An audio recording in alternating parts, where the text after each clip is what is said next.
Saldana al borbone.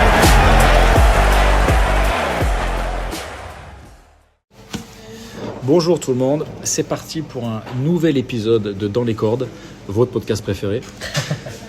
Et on va parler de la carte du combat qui a eu lieu contre Bam Rodriguez, contre Puma Martinez. Et voilà, et la carte qui est une super carte, Ouais, encore de Turquie à la chiche. Pour moi, c'est la meilleure de l'année. Ouais, Il y avait la carte, c'était la plus je intéressante. sais plus si c'était cette année, c'était la carte avec. Avec Bivol et tout. Ouais, mais cette carte, je me suis régalé. Ouais, franchement, elle était très cool. Même les combats de prélim étaient bons. Ouais, Et donc du coup là, Bam Rodriguez, Puma Martinez, un combat d'unification de ceinture. Un combat qui était pas mal attendu parce que Puma Martinez, c'est pas n'importe qui. non, Et là, je tiens quand même à directement mettre mon coup de gueule. Les commentateurs, ils m'ont tout le long du combat, ils ont pris Puma Martinez comme si c'était le paumé de la rue. Ils ont vraiment. Alors je parle alors des. que le mec, c'est un monstre. Je parle des commentateurs en anglais, hein, Ouais. de ESPN, je crois, ou je sais pas quoi, non, de DAZN. Ouais, Et vraiment un disrespect pour. Je sais pas que ça se dit en français, ouais, disrespect. disrespect, Ouais, ouais, enfin. Ouais, bon, vous m'avez compris. Un disrespect pour Martinez incroyable. Les mecs, ils parlaient d'autre chose. Hein. Ils ont passé 80% du combat à parler de Bam Rodriguez, s'il allait monter contre Inoue et tout ça. Alors oui, le combat, c'est vrai que Bam a fait une performance incroyable. Ouais, Puma Martinez avec son style un peu bourrin, ça a fait bourrin solide. Hein. très Bourrin solide. solide. Hein. Très solide. C'était quand même Bam a gagné tous les rounds. Ouais. Il n'y a pas un moment où on s'est dit Bam est en difficulté. Et c'est ça qui a été. Mais je rebondis et après je te. Vas-y. Non mais Là, quand tu dis que c'est une super performance de Bam, je pense qu'il n'existe pas de super performance si tu as pas un super contender, enfin un super opposant. exactement, ouais, c'est ça. Et du coup, je voulais juste mettre ça en place parce que, comme tu dis, Puma Martinez, c'était pas du tout une bille. Hein. C'était vraiment Mais non. un vrai boxeur. Moi, s'il y a un truc que j'ai remarqué de Puma Martinez, et c'est un peu le même critique que j'avais fait sur Zepeda, c'est que c'est des mecs, ils ont un énorme volume, ils sont que en crochet, ils avancent, c'est vraiment leur volume ça, et leur Pitbull, un crochet. C'est ça. Mais Pitbull, il a une technique de crochet qui est Ouais. meilleure. On a vu Zepeda avec Stevenson, pardon. En fait, ces crochets, il les envoie, mais en fait, c'est un peu des claques. Ouais. Le coude est un peu en bas, et quand tu regardes les ralentis, souvent, ce qui fait contact, c'est plutôt les phalanges des doigts, et c'est pas les métacarpes. Ok. Et Puma Martinez était un peu pareil, quoi. Donc, ce qui fait que en termes de puissance, alors bien sûr, à leur niveau, le mec a tellement un gros volume. 9 personnes sur 10, en fait, les mecs sont tellement pris par le volume. Ouais, qui se font bousiller à un moment donné. Et même si la puissance n'est pas optimale, il y en a quand même. Ouais. Donc du coup, les mecs se font. Par contre, Puma Martinez avait pas un ratio de KO très élevé. C'est un peu paradoxal parce que son style, il est vraiment pour mettre Très des agressif, KO, mais il a pas beaucoup de KO. Donc pour moi, il y a un petit problème au niveau des crochets qu'il met. Après, c'est son style, hein. Mais en tout cas, pour Bam Rodriguez, on va dire. Bam Rodriguez, je pense que. Alors oui, il faut aussi parler d'un truc. Sa copine avait accouché le mercredi avant le combat. Et pour moi, alors, aussi incroyable qu'a été sa performance, il avait la tête ailleurs. Et d'ailleurs, Robert Garcia lui disait concentre-toi, t'es trop relax. Essaye, il disait ça. Et c'est vrai que Bam, contre un mec comme Estrada et tout ça. Estrada, non, c'est pas Estrada. Un autre mec, il a mis KO là. Si, c'est Estrada. On voyait que Bam était razor focus. Il était là vraiment, toujours sa garde, toujours compact, toujours à essayer des nouveaux trucs. Alors que là, j'ai trouvé que contre Puma Martinez, assez vite, il avait les bras un peu ballants, parce qu'en fait, il voyait tellement tout arriver. Il était tellement très à l'aise. C'est ça qui est dur à dire. C'est dur à dire, vu. mais je pense, tu as vu dans l'interview après combat, Ouais. quand la meuf, elle essaye de lui dire, en gros, il a dit qu'une chose. Il a dit, mon gosse est né, je suis pas là, ça m'a fait chier, il me pardonnera, j'espère qu'il me pardonnera. J'arrête de parler parce que je vais pleurer, il s'est cassé. Donc du coup, je pense que mentalement, il n'était pas forcément là. Il a fait son taf parce que c'est en fait, naturel, quoi. Ça dégoûte de son niveau, ça veut dire c'est tellement incroyable. il est trop fort parce que dans une soirée comme ça, ne pas forcément avoir la tête à ça et gagner de cette manière-là, c'est. Je pense qu'il aurait pu mettre Martinez KO un peu plus tôt. Ouais, je suis d'accord. Mais au final, je suis quand même bien content que ça a duré 10 Ouais, rounds, parce que moi plus aussi. de bam pour nous, Plus de plaisir. c'est ça. Non, mais c'est clair. Et puis j'ai envie de dire, ce qui est incroyable avec Bam, c'est ses pieds. Il se déplace, mais genre c'est vraiment une balade quoi. C'est fluide. Ses pieds sont toujours au bon endroit. Il arrive à décorer complètement son jeu de jambes qui est relax. Avec, c'est décorrélé, mais en même temps c'est synchronisé. J'arrive pas à comprendre. Non mais si, mais t'as raison. C'est vrai, ouais. Parce qu'en fait, quand tu vois ses mains, ça va vite, mais ses pieds sont toujours. Oui, mais c'est comme il frappe fort, en même temps il est relâché. Enfin, franchement, à ce niveau-là, c'est un paradoxe. Je veux dire, il y a pas, enfin, c'est Bam quoi. Non, mais il est trop fort. Franchement, pour moi, c'est top boxeur. Il le montre encore ce soir-là, là, parce que Puma Martinez, encore une fois, on le rappelle. C'était vraiment un adversaire. Alors, je sais plus si c'était en 19 ou 20-0, un truc comme ça. Mais même là, tu regardes les highlights, tu vois que les mecs ils se font amocher. Hein. Ah ouais. Là pour le coup, Bam, il arrive franchement à le gérer. Bam s'est fait toucher quand même. Il faut le dire. Bam s'est fait toucher. Mais après, je pense que Bam, en plus de toutes ses qualités et de son talent, il a en plus un gros menton quoi. Ouais, grave. Le mec, il est capable d'encaisser. Et tu vois un petit peu, tu sais, quand tu vois sa tête, tu vois qu'il est solide. Tu vois qu'il a une grosse. Donc du coup. Après, moi, je mets une mention spéciale parce que c'est vraiment quelque chose qui m'a marqué. Parce que franchement, je trouve que des fois, dans la boxe pro, ça le fait pas assez. On en parlait avec Norman Junior, qui l'a pas fait du tout. C'est la garde avec la main, le bras arrière à la tête. Et en fait, Bam Rodriguez, sa force, c'est qu'à chaque combo, il ramène sa main vraiment au visage. Et il a une capacité de bloquer les coups qui sont envoyés, même quand il fait pas une erreur, mais que l'autre contre-attaque. Qui fait qu'il prend jamais de coups significatifs qui sont très violents, tu vois. Il est capable de réagir à tout instant. Voilà, il n'y a pas un moment donné où il se fait prendre par surprise et tu sens qu'il a une capacité automatique à ramener son bras au visage. Et pour moi, tu vois, c'est vraiment la basique base de boxe que plein de gens n'ont pas. Moi le premier. Mais qu'il faut travailler en continu parce que tu pourrais vite te dire, je vais tester des trucs plus techniques et tout, mais ça, le ramener de bras à la tête, pour moi, c'est un des trucs les plus importants parce que ça t'évite un nombre de coups, mais phénoménal. Bon, et puis ça, après, avec le reste de sa technique. Il est hallucinant. Moi, ce qui en fait, c'est des. Tu sais, quand tu boxes, alors, encore une fois, nous, on est à un niveau de merde. Hein. Mais quand tu boxes, tu sais, c'est genre. Ok, tu vas dire, ok, là, je vais attaquer. Ok, là, il m'attaque, donc je vais. Tu switches entre attaque et défense. Ouais, je suis d'accord. Un mec comme Bam, en fait, l'attaque et la défense. C'est scindé. C'est scindé. Ils arrivent à faire les deux en même temps. C'est quand même super contradictoire. Pour moi, Bam, c'est le mélange entre Chocolatito. Donc c'est Bam. Bam a fait une séance de sparring avec Chocolatito. Je crois qu'il en a fait 2. Il a fait une douzaine de rounds avec Chocolatito. Apparemment, ça a été filmé. J'aimerais vraiment qu'à un moment, ils mettent la vidéo. Renaud est prêt à donner beaucoup d'argent pour la vidéo. Exactement. Si jamais vous entendez Franchement, c'est une séance de sparring. J'aimerais vraiment la voir. Mais Chocolatito, lui, c'est vraiment. Alors, pareil, il arrive à mélanger l'attaque et la défense. Il n'a pas la même position de corps que Bam. Donc Bam, c'est un mélange entre Chocolatito et Lomachenko. Ouais. Et honnêtement, Lomachenko vient de prendre sa retraite. Donc du coup, pour moi, c'est que du bonheur quoi, de voir Bam. Grave. Après, j'ai un autre à dire. Bam, comme je t'ai dit... Bam trop fort. Bam, là, ce que j'ai, entre guillemets, c'est pas que j'ai pas aimé, c'est juste que à partir du 2e round, il a compris ce qui marchait et il a fait ça.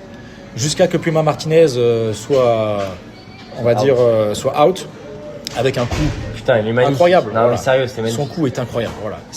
Martinez, il fait une erreur, boum. Ouais, derrière, il se fait punir quoi. C'est tellement fluide. Ouais. En fait, il est tellement relax que tu n'as même pas l'impression que le coup il est si puissant. Mais le timing, le timing incroyable.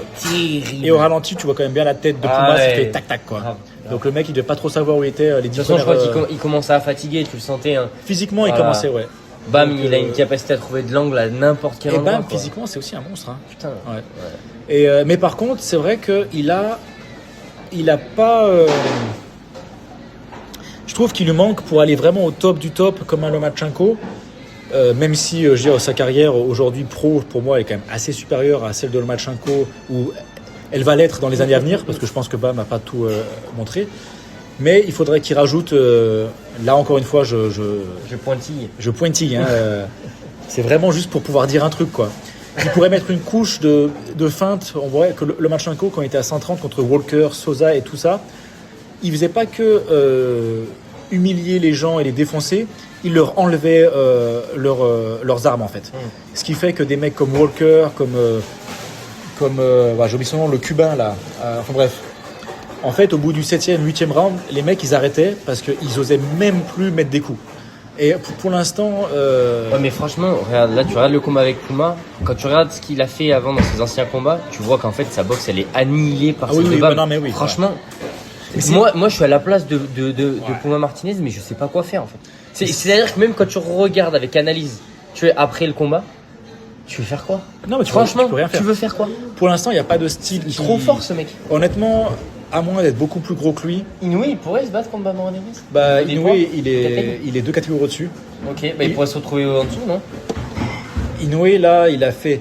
Pour moi, Inoue, il est. Alors, c'est un des gros. Tu sais, j'ai entendu Débat. un peu des podcasts, un des gros débats. Pour moi, Inoue, il est quand même. Pour que le combat soit compétitif, il faudrait que Bam réussisse quand même à monter et pas juste monter pour monter. Il faudrait qu'il monte avec un peu de temps pour prendre vraiment du poids où il faut, du vrai muscle. s'habituer. Et le problème aujourd'hui, c'est que Inoue, il est tellement bon. Je t'ai dit que j'ai commencé à analyser un petit peu pour le combat contre Nakatani. Inoue, là, pour moi, il a eu tellement beaucoup de combats, des combats super durs contre Donner et tout ça. On l'a vu contre Akhmadaliev. Ouais. Inoue, maintenant, il est capable de se dire je vais juste le punir. Ouais. Je vais pas me prendre un coup et je Non, vais mais juste lui, le techniquement, punir. c'est trop Donc, aussi. après, Bam Rodriguez, on sait pas. En fait, c'est Moi ça j'aimerais qui est trop. magique. J'aimerais trop. Le voir problème, c'est qu'il y a quand même un écart de poids. Je sais pas si. Si un jour ça sera faisable. Moi, ce que j'aimerais bien voir pour Bam, il va avoir. J'ai oublié son nom. J'ai tellement de noms japonais là. Le mec japonais qui a perdu le combat contre le Californien. Là, attends, je vais te le retrouver. Ouais. Je crois que c'est Keraji. Teraji. Teraji, ouais. Kenshiro Teraji. Si. Ça, oui, ça me parle. Attends. Ça me parle. En gros, c'était le champion à 118. Ouais. Qui a perdu son dernier combat, alors qu'honnêtement pour moi il l'a gagné, mais genre bon, j'ai son nom, mais c'est en japonais. Alors bon, je crois que c'est Kenshiro Teraji. Et donc c'était le champion à 118. Il a perdu son dernier combat, qui pour moi je pense il l'a gagné honnêtement. Le mec en face s'est bien débrouillé. Le combat était compétitif. Il allait une fois au tapis, le mec d'en face. Je n'ai pas compris pourquoi les juges lui ont donné le combat. Il combat dans un mois encore. Je crois que pour retrouver la ceinture, D'accord. moi j'aimerais bien que Bam monte d'une catégorie pour aller se combattre au Japon. Ça peut Ouais, être super grave. classe. Surtout qu'après il peut se taper toute la ribambelle de japonais. Ouais. Il peut même peut-être se Mais taper. attends, peut-être que je te dis des conneries. Parce que je sais même pas ça se trouve, Teraji il va se battre pour la ceinture que Bam a pas. Parce que Bam, je crois qu'il a dit qu'il veut unifier. Il veut les quatre, il veut les 4 ceintures. Donc du coup je vais juste vérifier. Moi tout ce que j'espère c'est qu'il part au Japon à un moment donné et qu'il se fait toute la ribambelle de japonais pour voir ce que ça donne. Il se fait Nakatani, il se fait Inoue. Ouais, mais tu vois, il vous laisse faire Nakatani. Ouais. Et Nakatani, il est monté d'une catégorie. Oui, pour un prendre peu Inoue plus tard. Ouais, et puis pour éviter un peu Bam, quoi. Ah, arrête. Allez. Tu sais bien que c'est pour prendre Inoue. Tu sais bien que c'est Inoue qui arrive derrière. Moi, je pense que Nakatani. Aujourd'hui, Inoue, il a une telle lumière. Là, Bam, tu vois, avec ce qu'il fait là maintenant, il est en train de se mettre une grosse lumière sur lui. Et là, regarde bien, il va y avoir le combat de Inoue contre Nakatani bientôt. Là, c'est sûr, Turkel Alchi qui va le faire. C'est sûr. Et ensuite. Alors, je dis une connerie. Teraji, il est dans la catégorie inférieure à Bam. Ok. Je suis un peu. Ouais, je suis pas sûr. Tu penses Bam, il redescendra pas. Ah non, 115. Le combat, il sera. Après, nous, attends. avec les poids, c'est compliqué en boxe. Hein, putain. Ah, mais. Oh là là. J'essaie juste de voir le combat quand il aura. Attends. Mets tes lunettes. quoi. Mets tes lunettes. C'est ça. Non. Le combat, il sera à 115. Ok. Donc, du coup, il sera sur la carte de Inoue vs Picasso. Ok. Donc, potentiellement, ça me chauffe. Bam, il prend le gagnant. Le gagnant. Donc, Ah, mais tout doucement, il va commencer à s'en rapprocher. Hein. Il va se rapprocher d'Inoue. Hein, tu verras. Tout le monde veut se rapprocher d'Inoue. Moi- Mais même Bam mérite aussi. ah non, mais tout le mérite. Mais Franchement. Bam aujourd'hui, pour moi, il est. En plus, il est très actif. Moi, c'est ça. Ouais. Les mecs parlent de Crawford, de Usyk. Alors, je les aime bien. Mais après, c'est bon pour les voir combattre une fois pas. Bon, après, par an. Usyk, je trouve qu'il combattait aussi un petit peu plus que. Oui, non. Ce Crawford, c'est vraiment l'exemple, Mais maintenant, Usyk, il doit avoir 40 piges. Ouais, je je suis pense s'il se bat, c'est pour 30 Faut qu'il millions, arrête. là. Ouais. Ou alors. C'est pour la thune, mais. Ouais, voilà. Qui laisse la place. De toute façon, il a tout prouvé, quoi. Bah, je veux dire, en Je veux fait, dire, maintenant, tous les combats qu'il peut faire, ça peut être que moins bien parce qu'en fait, il pourra pas faire mieux que ce qu'il a déjà fait. T'as Joshua qui se bat contre Jake Paul, donc ça veut dire à quel point Joshua est détruit. Tyson Fury, je veux dire, c'est bon, tu l'as déjà battu 2 fois. Là, puis il est au pub en train de se mettre une. Voilà, donc Usyk, moi je serais lui. Je sais pas, hein, mais bon, là, de toute façon, je suis pas lui. Ah ouais? Non. Okay. Mais en tout cas, Bam, pour moi, il fait partie là. Pour moi, il y a Inoue, il y a Bam. Tout le reste, on peut en parler. Mais j'ai trop hâte de les voir. Bivol, il doit être là, mais il se fait opérer du dos, il est un peu inactif, les gens le critiquent, mais au moins il est. Beterbiev, il fait quoi lui? Beterbiev, il devait avoir un combat il y a genre un mois, il s'est blessé. En faisant du développé couché. Je pense. Avec des haltères de 50. C'est ça, le mec il est à taré, tu sais. Ouais, grave. Mais donc du coup, Bam, Bam exceptionnel. Et encore une fois, je pense que ce qui fait que Bam exceptionnel aussi, c'est qu'il est dans la gym de Robert Garcia. Ouais, et il y a tellement de monstres dans ce gym. Ouais. Ça doit influencer dans le bon sens, c'est sûr. Et ce qui est hallucinant avec Bam, encore une fois, mais parce que voilà, moi je vais critiquer des mecs comme Devin Haney, tu les vois, les interviews et tout ça, tu dis oh là là, c'est tellement. Les mecs sont tellement ridicules. Ouais. Un mec comme Bam, il fait pas trop d'interviews. Tu vois il va dans le club de sa ville et tout ça, parce qu'il n'est pas toujours. Le mec à la base, il est au Texas. Le club de Garcia, la gym de Garcia, elle est à Los Angeles. Du coup, ce qui fait que la plupart du temps, Bam, il va s'entraîner dans le club de sa ville, quoi. Alors maintenant, c'est le club de son frère, mais avant, c'était un club un peu comme vous pouvez, un club de la ville. Et le mec, il reste simple. Il donne des conseils aux gamins de 10 ans. Il tient les pattes d'ours pour les gamins de 12 ans et tout ça. C'est énorme. Tu sais, tu rentres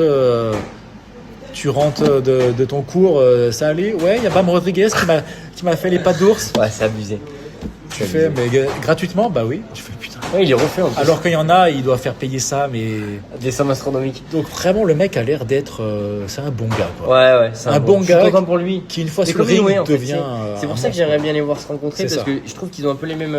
C'est un peu les mêmes délires, tu vois. Ouais. Inoue, c'est des mecs simples, mais qui sont des tueurs, en fait. Ouais, c'est des tueurs à gages. Ces mecs-là, il n'y aurait pas eu la boxe. Je pense que ça aurait été des tueurs à gages. Ouais, grave. En mode, j'ai un petit boulot, j'ai une famille. Ouais, et d'à côté, je suis déjà. J'ai un contrat qui tombe. Je sais pas, mais. Ou alors des pilotes de chasse, vraiment. Ils sont froids. Mais après, c'est impressionnant de voir, tu sais, des fois à quel point il y a des gens qui sont faits pour quelque chose. Eux, je pense que c'est le cas. La boxe, nous, on regarde bien assez de boxeurs pour voir que on peut. Tu vois, là, on parlait de Devin Haney juste avant. On voit que c'est pas les mêmes catégories de personnes. La boxe rentre pas pareil dans leur corps et dans leur comportement. Et pour faire aussi le parallèle, comme sur l'autre podcast, comme en motocross, c'est incompréhensible. T'as des mecs qui sont là, tu sais pas pourquoi, parce que l'homme à la base n'est pas fait pour conduire une moto. T'as des mecs en France, qu'il y a eu des pourcelles et tout ça. Tu les vois sur la moto, c'est facile. Ouais. Ils mettent tout le monde à l'amende. Et c'est des naturels, quoi. Mais la boxe, c'est ça qui est dangereux aussi, parce que comme là tu parles, c'est qu'en fait, des fois, tu regardes les mecs faire, t'as l'impression que c'est facile. Et en fait, le jour où toi t'es sur le ring avec tes gants, tu comprends que c'est moins simple. De toute façon, tu crois que c'est facile quand tu mets ton cul sur une crosse ou quand tu vas sur le ring. En fait, c'est ça qui est bien avec le sport, c'est que aujourd'hui, on est dans un monde TikTok et tout ça très virtuel. Le sport, ça reste un des derniers trucs où tu te tapes contre la réalité. Ouais, grave. Et en boxe, ça tape très fort. Ouais, grave. Des fois, en boxe, même en moto, elle te fait très mal aussi. La moto, c'est pire que. Quand elle rentre. Non, la moto, tu te détruis, quoi. Ouais. Moi, j'ai arrêté de suivre la moto un petit peu parce que j'en avais marre de voir des gamins de 18 ans devenir tétraplégiques, quoi. Ouais, non. Ça me brise le cœur, quoi. Mais nous, c'est vrai qu'on se sent pas trop mal en boxe. Il y a pas trop de dingueries en ce moment, donc on est quand même assez contents. Pas de mecs qui finissent trop avec. Il y a eu une période un peu pas terrible, mais là, en ce moment, ça va bientôt. Il y a pas trop de problème. Les gars, si vous écoutez ces podcasts, les sparring, c'est en 16 avec un casque. Honnêtement, franchement. Si vous pensez que votre coach c'est un bon coach en vous faisant faire des sparring avec du 12 si vous faites plus de 60 kilos, pour moi c'est des 16, ouais. Ah ouais, mais c'est sûr. En dessous, vous pouvez avoir des 14, ça me dérange pas. Et encore, même si vous êtes à l'entraînement, l'intérêt c'est de prendre un peu plus lourd, comme ça, moi vous serez tranquille en compète. Et même si vous faites pas de compète, vous rentrez à la maison tranquille. C'est comme ça que tu bosses la rapidité puis l'endurance. Ouais. Mais c'est vrai que faites toute cette hype là sur Instagram, les mecs qui se défoncent en sparring, alors qu'il je veux dire, c'est assez connu quand même que les pros, les gros psychopathes et tout, en fait en sparring ils sont là pour travailler.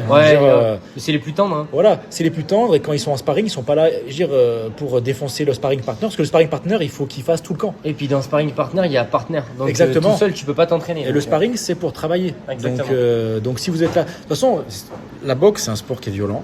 Si vous êtes là pour vous défoncer la gueule, au bout de 3 mois, vous allez soit vous faire une fracture, soit des commotions, soit une côte. Faites des combats de rue au pire si vous voulez de la violence. Parce que la boxe, c'est quand même pas que de la violence, c'est beaucoup de technique. Ou alors c'est la violence à un instant T, t'as un tournoi, tu as un combat, tu sais qu'à un instant T, tu vas tout donner et là, tu vas être devant un mec que tu connais pas. Du coup, là, tu vas vraiment vouloir l'exploser. Mais ça dure 36 minutes. Enfin, et encore quand t'es pro. Voilà, en Mais amateur, ça c'est dure 3 pas, rounds de 2 ou 3 C'est ça. minutes. Quoi. Donc, Ça dure pas 1h30 d'entraînement à ouais. se casser la gueule, quoi. C'est ça. Bon, c'était un petit reminder. Non, mais c'est vrai, il faut, parce que c'est vrai que des fois, je vais sur Instagram Ah, tu vois des trucs de fou. et mais tu sais, ça fait mal au cœur. Même, je vais vous dire, il y a un entraîneur en ce moment qui est un peu à la mode, un black là, qui met des coups de roue de tracteur dans les abdos des jeunes pour tester leur détermination. Ça sert à rien du tout, à part vous blesser ou vous faire mal, ça n'a aucun intérêt. Sachez-le, c'est peut-être hype parce que ça fait stylé, parce que le mec il crie sur les gens en disant allez, mais en fait c'est pas ça qui fait progresser. De toute façon, Et aller dans un gym, comme tu dis, de n'importe quel boxeur professionnel, vous verrez jamais un mec qui met des coups de roue de tracteur dans les abdos c'est ça. des sportifs. Mais de toute façon, on est dans un moment là où en fait, les gens savent plus quoi faire pour faire le buzz, Ouais. donc ils font n'importe quoi. Franchement, moi, ça Voilà. me dégoûte parce que ça nous fait vraiment passer pour des blaireaux là où en fait on fait un sport qui est super noble et qui est très technique et qui n'est pas un sport de blaireau, quoi. C'est ça. Mais le problème, c'est que la technique, souvent, le manque de technique, souvent, est compensé par la Ouais, violence, quoi. Exactement. C'est ça. Ok, écoute, Bon, en tout voilà, cas, on a bam, fait un beau tour. bam, incroyable. Bam machine. Allez, Et les gars, n'hésitez pas à nous dire ce que vous en pensez, ce que vous avez pensé du combat, si ça vous a plu, et puis à échanger avec nous, quoi. pas de soucis, les commentaires et tout ça, le compte PayPal, il n'y a pas de soucis. Et puis prenez soin de vous et puis mangez des légumes aussi. Manger des légumes, c'est important. Ouais, c'est bien aussi. Et Allez, ciao. Légumes et poulet. Ciao.